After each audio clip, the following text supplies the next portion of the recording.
I'm very happy to have the possibility that the first generation go with my shop. Because in 1928 came here my grandfather, and now in 2028 it's 100 years that my family are in Holland with ice cream. And are you going to have a celebration? I think, And in 2012 we buy this shop, and I say it's a circle because it was opened in 1932 from people, the workers by my grandfather, and 80 years later we buy it.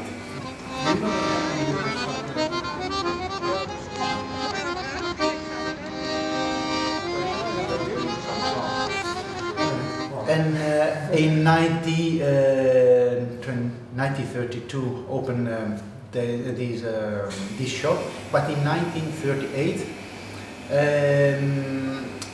the lady and man had 3 guys. It was 3 children, and this is the reason because the name of the shop is Trio. Volgens mij is daar heel veel mensen een regenboog, maar niet zo heel smaller. I see. Thanks.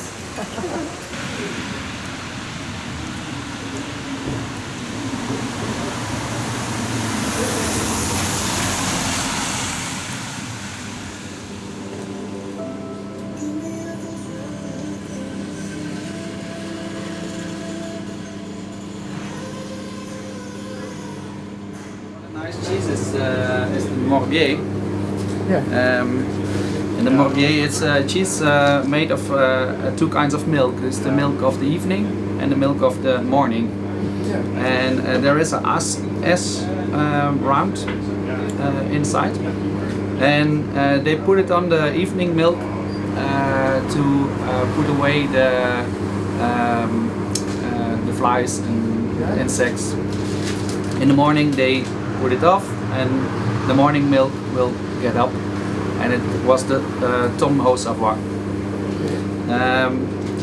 They forgot it, and the Morbier was there. Yeah, that was the story of the Morbier. Okay. Yeah, you could say that. I'm a friend of the family, yes. After 31 years, yes. Yeah. Well, I started working for his father. The owner of the shop is Arjan Wissing.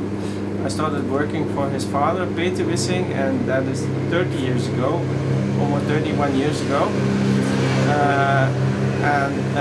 Now his father stopped, and last year, January, his son, Arjan, took over the shop.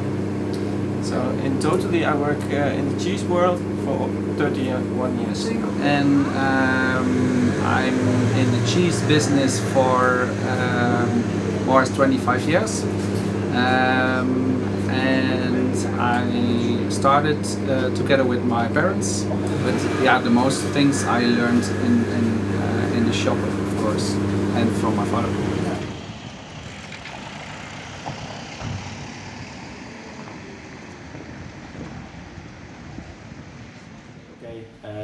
We're going to retire in a couple of years, and yeah, we have really good connection. And do you want to take over the shop after our retirement? And I just kept coming back, and I used to do my own tastings. I organized my own tasting, but also stood at whisky fairs. And then, yeah, before I knew it, I was standing here for 3 hours picking up like 8 whiskies for a tasting. And then I got a real good connection with the previous owner, Ronald. Great connection. I really love that, for example, at Christmas. And then people are making dinner, and they have a 5-course meal, and then they want to have a wine for every course. So I know what they will eat during Christmas, what their favorite recipe is, how they make it, what their own touch in it, and it's quite nice to have some personal connection with your customers. No, just how you doing, children.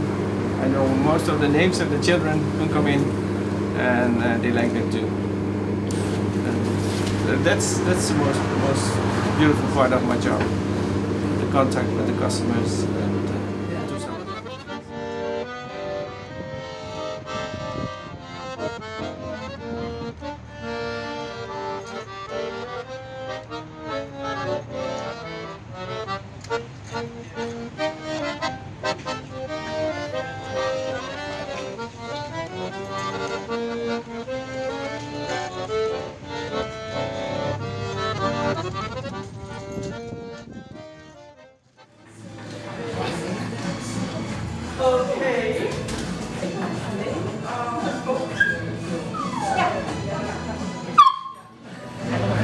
Hier gebeurt.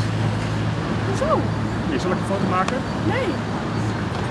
And I'm coming from Arnhem. I lived here all my life, and I'm a father of two daughters. So that's me. Hello, I am Livia. I'm his employee. I work here 3 days a week. And next to that, I live there, around the corner, very close to my work. And I've lived here for 3 years now. I'm 20 years old. How old are you? Oh, 49. Whoa! Wow. Yeah. When I was making the plans to build Your Roasted, before I was working at the local government, and one of my jobs was the safety of the street. And during the time that I working at the local government, I was thinking it would be nice that you have more diversity in the streets. Yeah. In my time at the local government, they always talk about this undermining, this illegal things that happen behind the front doors, and you can't see it, but if you can read the streets and the people who are doing the things, you see that a lot of things happen. Yeah, when I think maybe the reading is more like there are some stores. I know how many coffees I have to sell so I can pay my rent. But sometimes you see some stores and you think, there are no crowd, there's no crowding, not a lot of buyers or visitors at that shop. How can they do it? So it's the diversity is not only the people, but also the things that during the day and in the evening happens here. So yeah.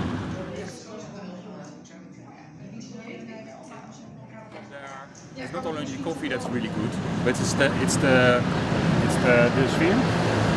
The atmosphere. Atmosphere. People meet each other here. You get nice. You have a nice time. You get in contact with other people. And We are often called the living room of the streets. It's really nice. People feel very welcome here. How do you get these feedbacks? What?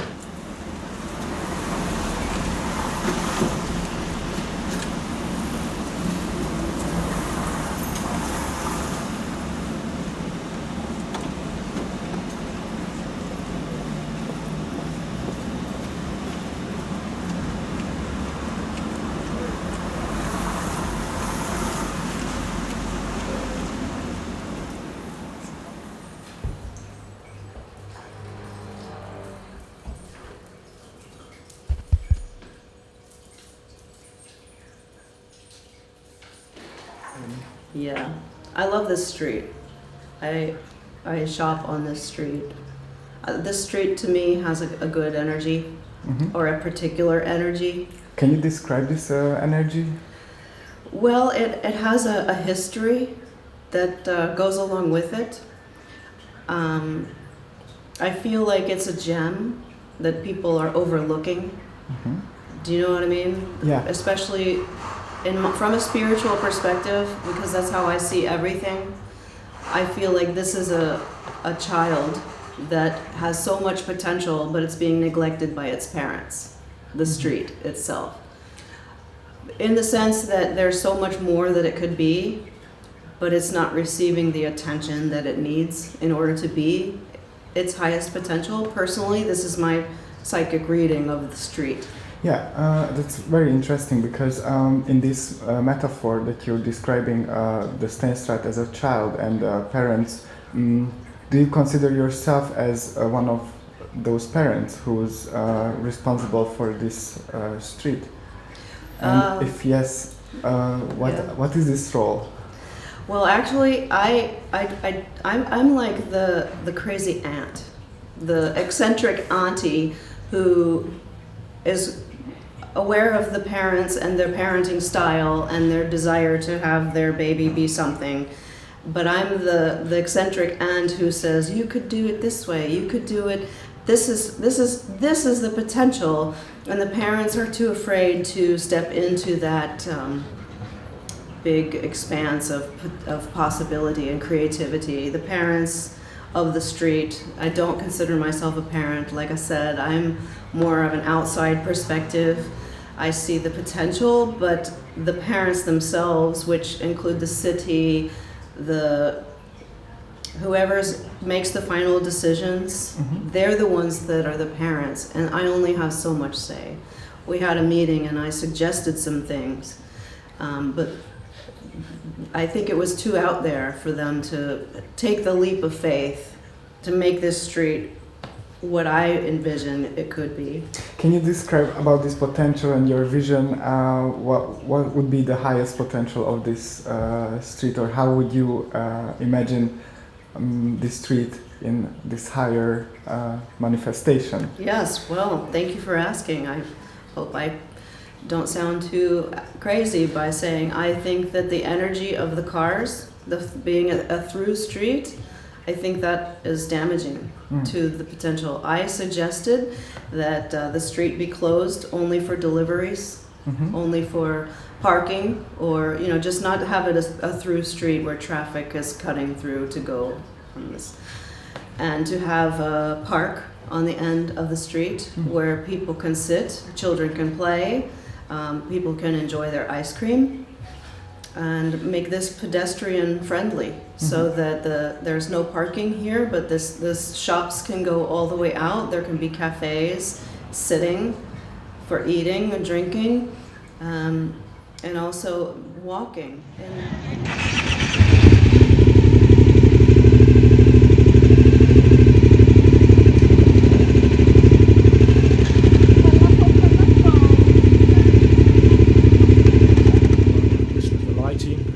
This is what got me started on this. There was 1 year there was no Christmas lighting in this street, and it was about 7 years ago.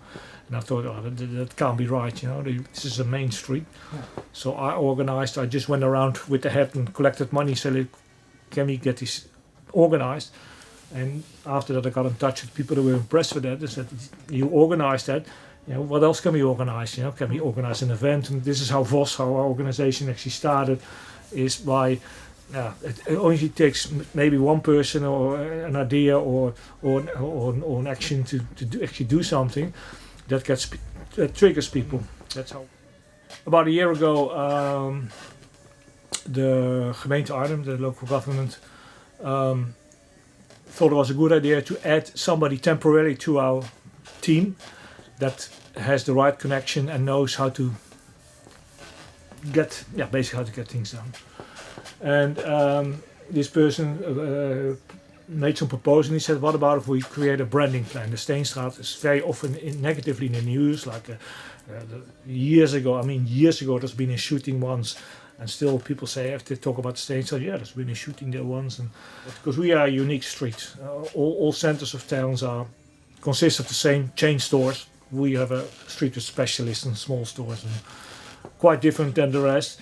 But it also comes with the homeless and the drug addicted, and street crime is not enormous, but you see some elements of that here. So we thought it was a good plan to work on a branding, and that branding involves maybe a nice neon sign or lighting or artwork, but also social campaigns that people continuously will see on social media. We want to involve customers, what they think of our street, because a lot of people love our street. We surprised how people actually enjoy coming here and visiting all the local shops. It is a real double thing, because I see the Steenstraat as a very unusual, high quality shopping street. On the other hand, I found the Steenstraat a perfect reflection of the Dutch community the way it is now. If I look at all the different nationalities in our street, then I think we are a good reflection of how Holland basically works.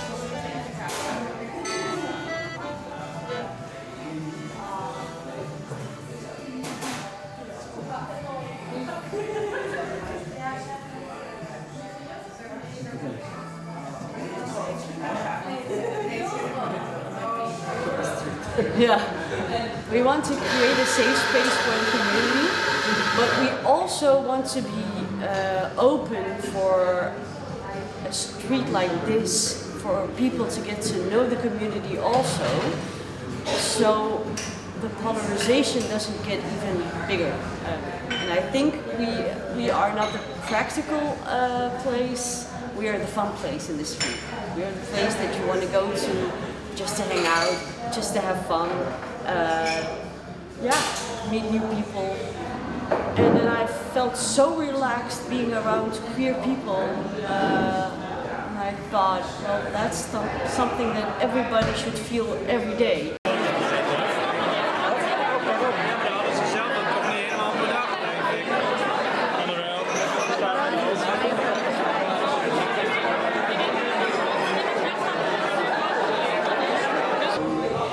Used to be just a very big cafe. It was 100 years old. Different people owned it, but it was always the same concept, and it kind of got stuck in time. That's why it's amazing. It didn't try to go with the times and be hip and cool. It just stayed what it was, and it has a jazzy vibe. And now we have such a great relationship with everybody in the street, so it doesn't feel, they also feel like our colleagues right now, but you know, our menu, we try to get a lot of things from the street, from the Steenstraat, so we're going to change it pretty soon. So you know when you order something if it's from the Steenstraat or not. So you're supporting someone, a local person. So I think if you get to know the people here, they can help you out a lot. It's very nice. Yeah. So for me, queer means, and I think it's the literal meaning of the word queer is just weird, being a little different, being. For me, a punk person is queer too, if they're straight or not. They're kind of weird, kind of different. So it's a very broad term. So you know, the term helps you to just be a broader person. For me. So just look. It's okay. Lara? Ja. Alles nog goed? Ja. Ik ben volgens mij onderweg. Yes. Yeah, well, I think obstacles are always a way to test if you're willing to go on, if this is really something that you want to do. If you work with other people, if you have this vision, a very strong vision, and the three of you have a very strong vision, sometimes it's not easy to get to the middle together. The most important thing is when we have moments like that, where we just want three different things, we just let the things go and talk about, but why? Why is it important for you? What do we want together? And how are we gonna? What is the best way to achieve stuff? So money-wise, this is a stupid thing to do. it's very hard work. You don't get that much money, but the satisfaction is great. So yeah, that's okay. Here, thank you. And